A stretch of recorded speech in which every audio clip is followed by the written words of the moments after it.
আমাৰ শিপিনীসকলৰ হাততে জন্ম পায় এযোৰ পোছাকৰ।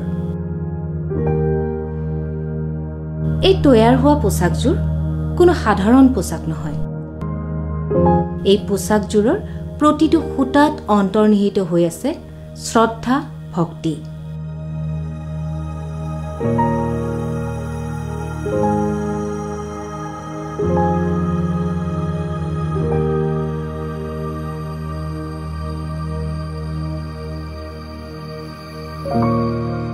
কাৰণ কৰ্মই হ'ল এওঁলোকৰ ধৰ্ম।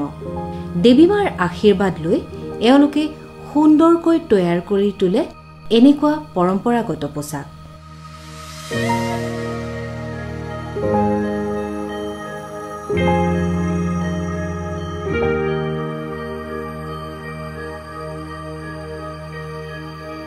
এই সৃষ্টিশীল হাতৰ পৰা তৈয়াৰ হোৱা কাপোৰযোৰ গ্ৰহণ কৰা হয় আৰু লৈ যোৱা হয় পৰৱৰ্তী পৰ্যায়লৈ।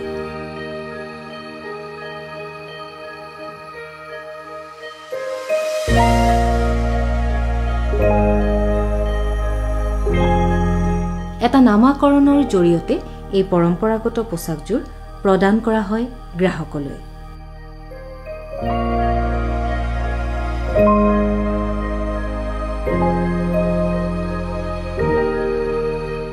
যেতিয়া এই পোছাকযোৰ পৰিধান কৰে তেতিয়া তেওঁ অনুভৱ কৰে সেই শ্ৰদ্ধা আৰু ভক্তিৰে কৰা পোছাকযোৰৰ শক্তি।